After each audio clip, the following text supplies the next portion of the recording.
우리는 선택의 순간을 대할 때가 많이 있습니다. 이거를 해야 되는지 하지 말아야 되는지, 또 이 길을 가야 되는지 아니면 돌아가야 되는지, 뭐 그런 다양한 선택, 그리고 인생의 중요한 결정적인 순간의 선택을 해야 될 때도 있습니다.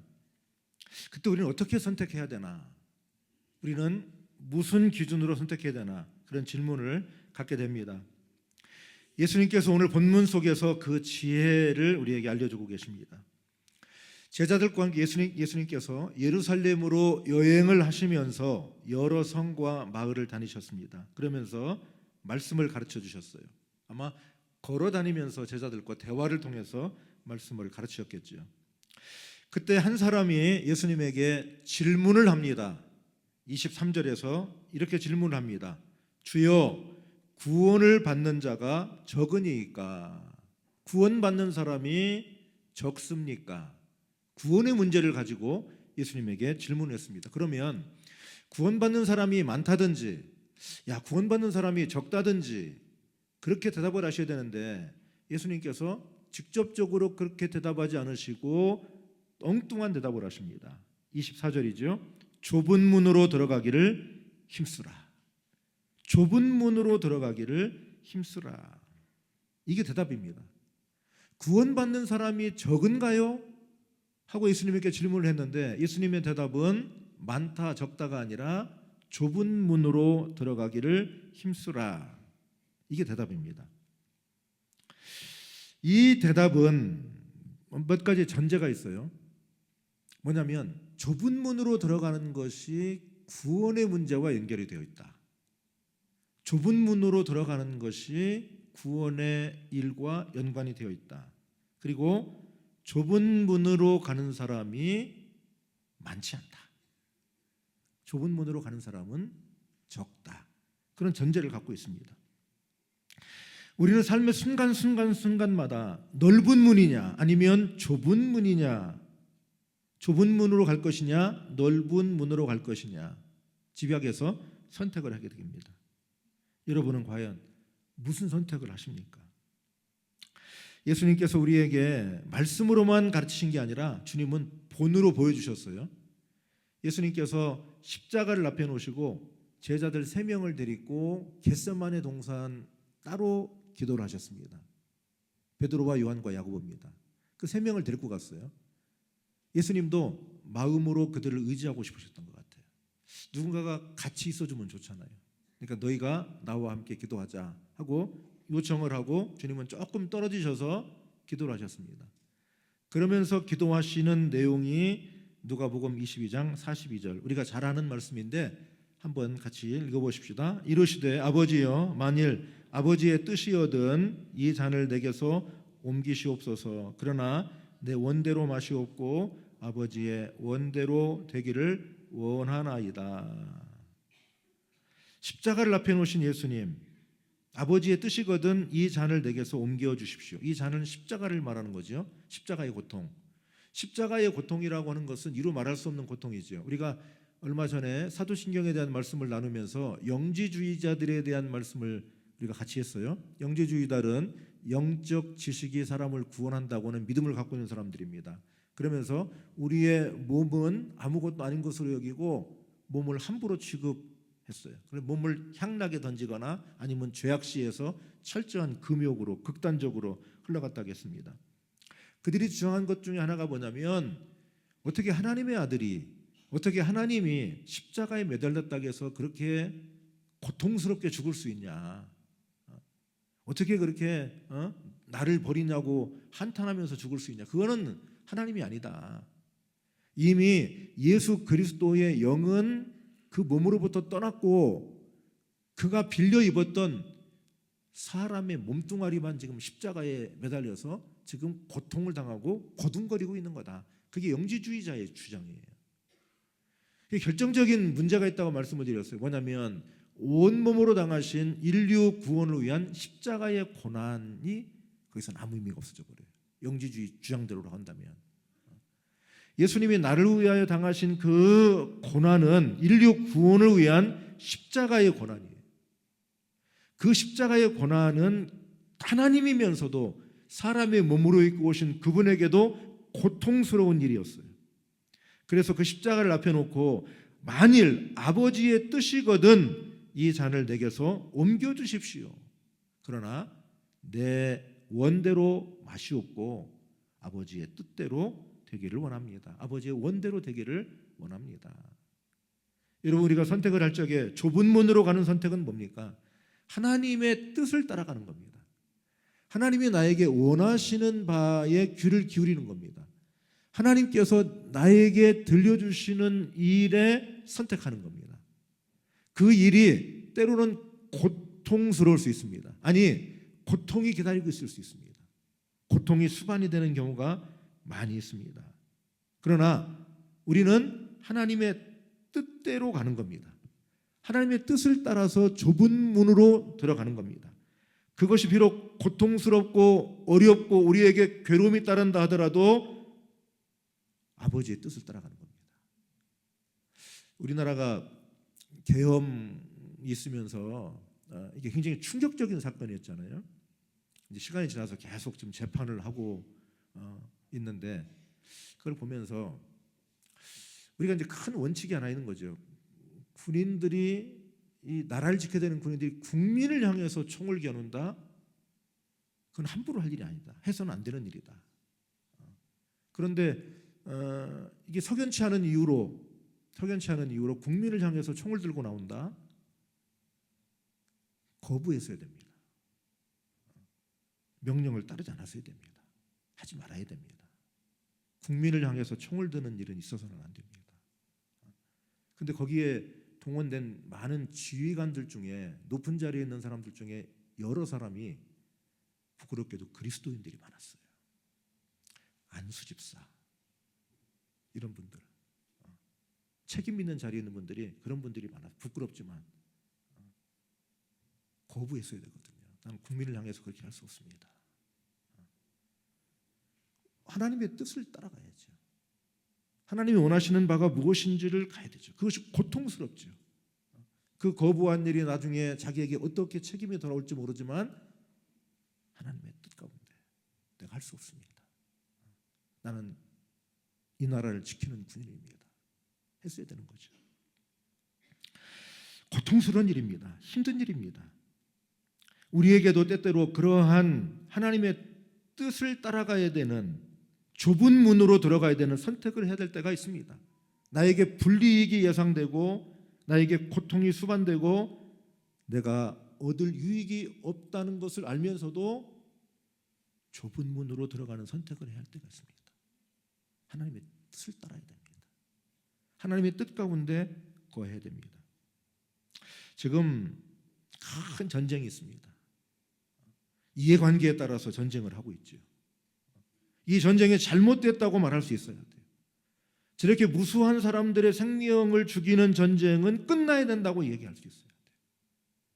하나님의 뜻이 아니에요. 하나님의 뜻은 평화예요. 평화를 이루는 거예요.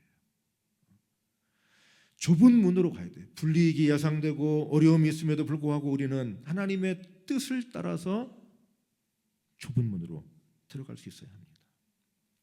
이 일을 하는 일에는 여러분 자기를 버려야 됩니다. 자기를 버리지 않고는 좁은 문으로 갈 수가 없습니다. 그 모습을 보여준 사람이 바로 사도 바울입니다. 사도 바울은 우리에게 이렇게 말을 합니다. 빌립보서 3장 10절로 12절입니다. 우리 한번 같이 읽어보겠습니다. 내가 그리스도와 그 부활의 권능과 그 고난의 참여함을 알고자 하여 그의 죽으심을 본받아 어떻게 해서든지 죽은 자 가운데에서 부활에 이르려 하노니 내가 이미 얻었다 함도 아니요 온전히 이루었다 함도 아니라 오직 내가 그리스도 예수께 잡힌 바 된 그것을 잡으려고 달려가노라. 빌립보서에서 사도 바울이 얘기하는 거예요.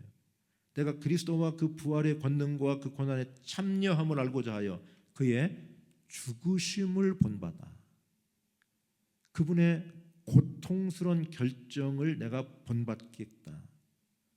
내가 좁은 문으로 들어갔겠다는 거죠. 바울은 어떤 사람입니까? 바울은 이 같은 빌립보 3장에서 자기에 대한 얘기를 합니다. 나는 난 지 8일 만에 할례를 받았습니다. 정통 코스를 밟았다는 얘기예요. 이스라엘 족속입니다. 베냐민 지파입니다. 왕족 출신이라는 얘기입니다. 히브리인 중에 히브리인입니다. 나는 핵심적인 유대인이라는 거예요. 율법으로는 바리새인이고 열심으로는 교회를 박해하고 율법의 의로는 흠이 없는 사람입니다.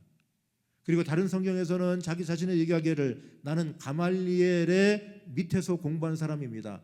가말리엘은 대학자입니다. 대학자 밑에서 배운 내가 공부한 사람입니다.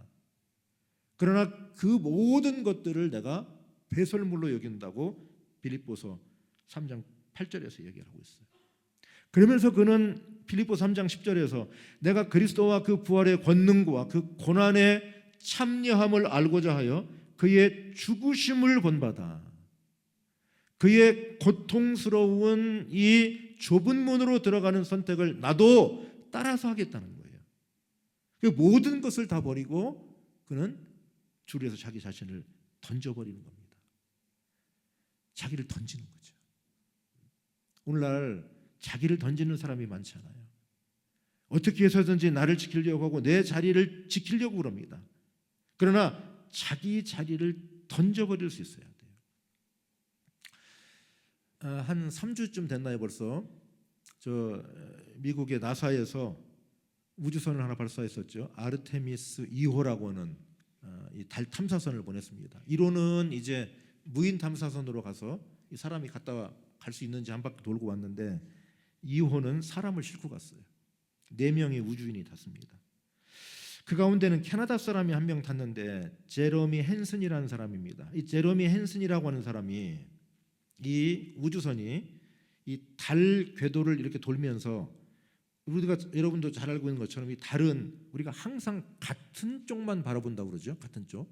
이 달의 이 자전하고 이 지구의 자전 이 주기가 맞기 때문에 그런 건데 이게 우리가 항상 달의 같은 면만 보는 거예요. 그래서 우리는 항상 그 달을 볼 때마다 옥토끼가 거기서 절구질을 하는 것만 보는 거야. 똑같은 장면만. 그 달 뒷면을 보지 못했어요. 이번에 이 아르테미스 2호가 달의 뒷면으로 사람을 싣고 한 바퀴를 돌아온 거예요. 그 시간이 한 40에서 45분 정도 되는데 그 기간 동안 교신이 끊긴다고 그러잖아요. 교신이 안 돼요. 근데 그 달의 앞면과 달의 뒷부분으로 들어가기 전 그 경계선에 도달해서 이 제러미 헨슨이라고 하는 캐나다인 우주비행사가 본부에다가 교신을 했습니다. 이런 얘기를 했습니다. 우리는 여정의 한 복판에서 사랑하는 가족 한 명을 잃었습니다. 그녀의 이름은 캐롤입니다. 그리고 크레이터 이곳 한 곳에 캐롤이라고 이름을 붙이고 싶습니다. CARROLL 스페링을 하나씩 불러줬어요.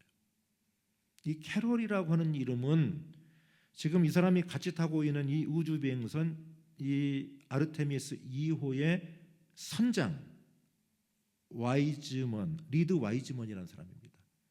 리드 와이즈먼이라는 사람의 부인 이름이 캐롤입니다. 근데 이 캐롤이라는 사람이 간호사인데 신생아 중환자실 간호사예요. 근데 이 사람이 자기 남편이 우주비행사가 될 때쯤에서 암에 걸렸어요.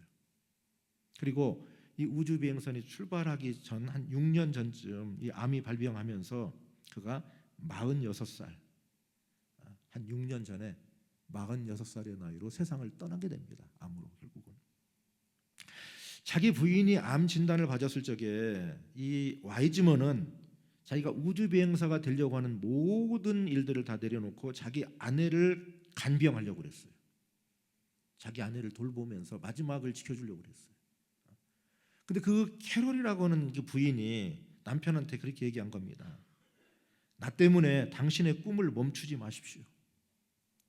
계속 더 높은 곳을 향해서 올라가십시오. 나 때문에 여기서 멈추지 말고 가족 귀하죠. 사랑하는 아내의 이 투병에 같이 있어주는 것 소중한 일이죠. 그런데 그 캐럴이 이야기하기를 나와 함께 있지 않아도 되니까 더 높은 곳을 향해서 올라가라. 아이들과 나는 염려하지 말고 내가 비록 아프지만 내 아이들을 내가 돌볼 테니까 당신은 더 높은 곳을 향해서 올라가라고 남편을 격려했습니다. 그러니까 결국 남편이 출발하기 6년 전에 46살의 나이로 세상을 떠납니다.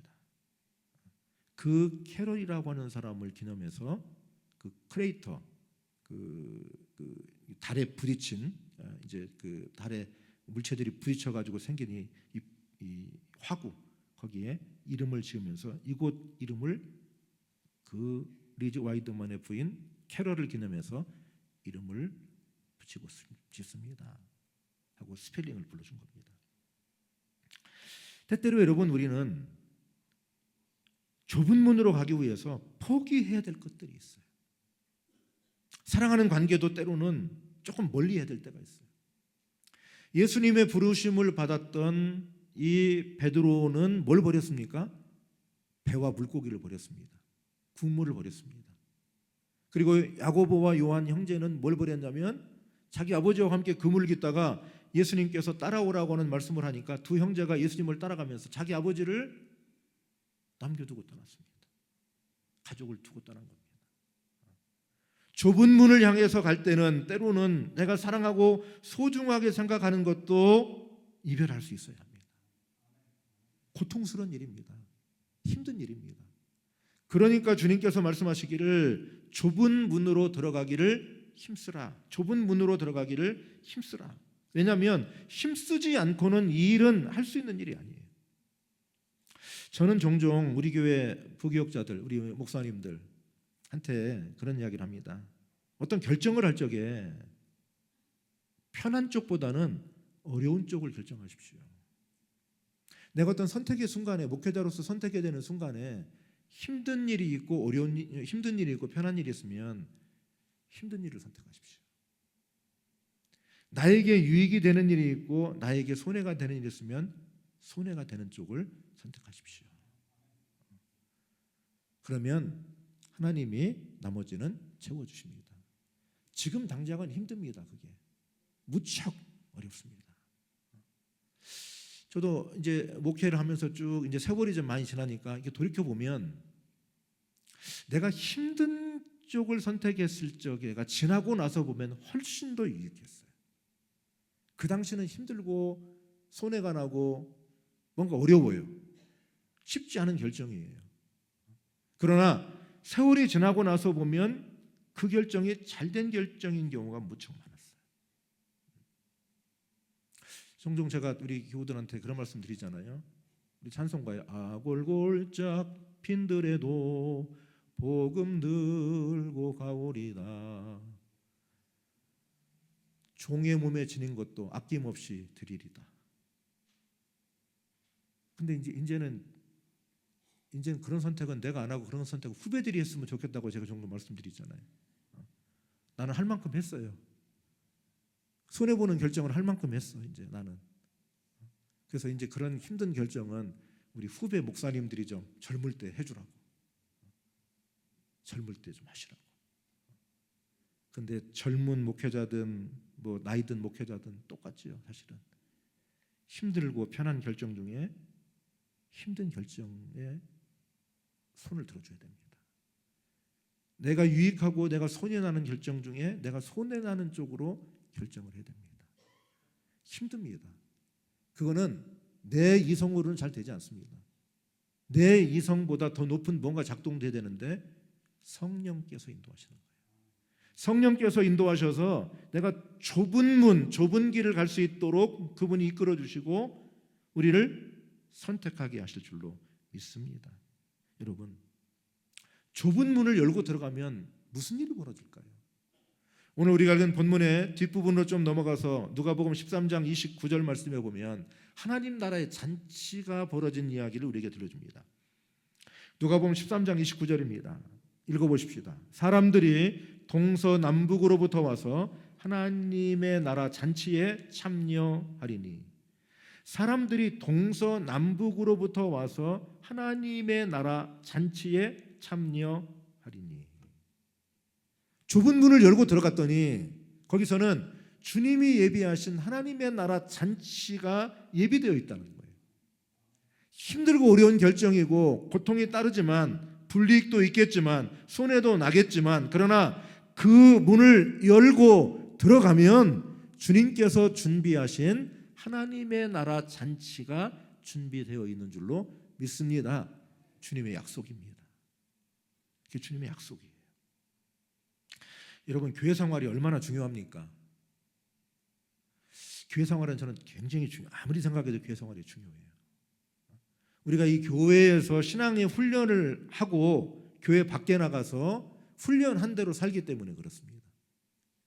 여러분이 교회 안에서도 힘들고 편한 결정이 있다고 한다면 힘든 쪽으로 결정을 하십시오. 내가 고통스럽고 나에게 유익이 안 되는 일이 있고 나에게 유익이 되고 내가 편한 쪽이 있다 한다면 내가 손해나는 쪽으로 결정하십시오. 좁은 문으로 결정하십시오. 그 문을 열면 하나님의 나라 잔치가 준비되어 있습니다. 주님이 약속하셨습니다. 동서남북으로부터 와서 하나님의 나라 잔치에 참여하게 될 거다. 여러분과 저에게 하나님께서 지혜를 주시기를 바랍니다. 그리고 성령이 우리를 인도해 주시기를 바랍니다. 그래서 좁은 길을 기쁨으로 갈 수 있기를 바랍니다. 오늘의 시대에 좁은 문으로 들어가는 사람이 필요합니다. 좁은 문에 선택하는 눈이 필요합니다. 좁은 문을 볼 줄 아는 지혜가 필요합니다. 이 지혜가 우리 모두에게 성령께서 주시기를 축원합니다. 아멘. 주신 말씀을 생각하면서 다 함께 나셔서 191장 찬송하겠습니다. 191장.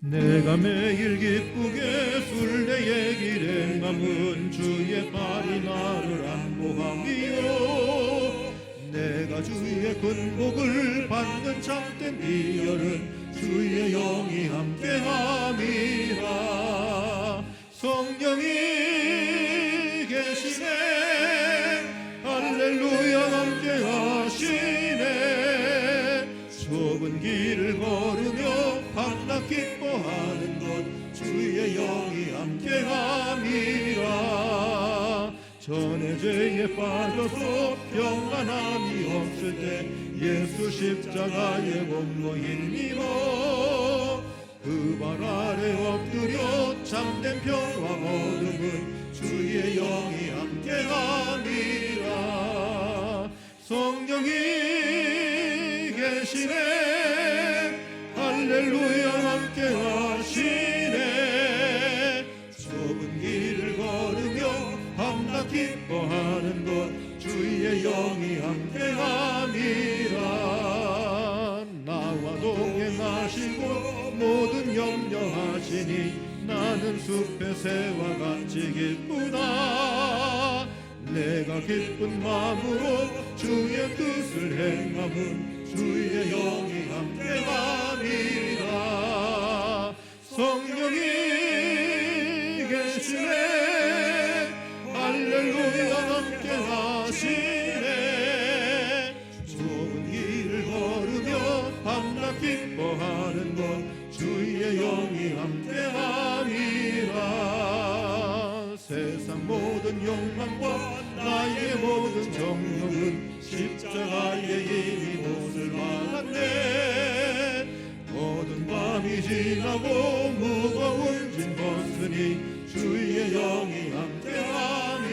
함께함이라 성령이 계시네 할렐루야 함께하시네 좁은 길을 걸으며 밤낮 기뻐하는 것 주의 영이 함께함이 나와 동행하시고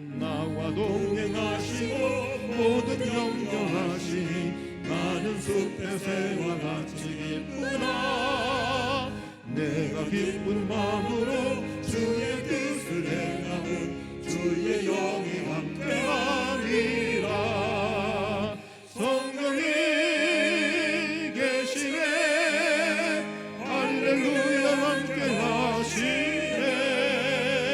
좁은 길을 걸으며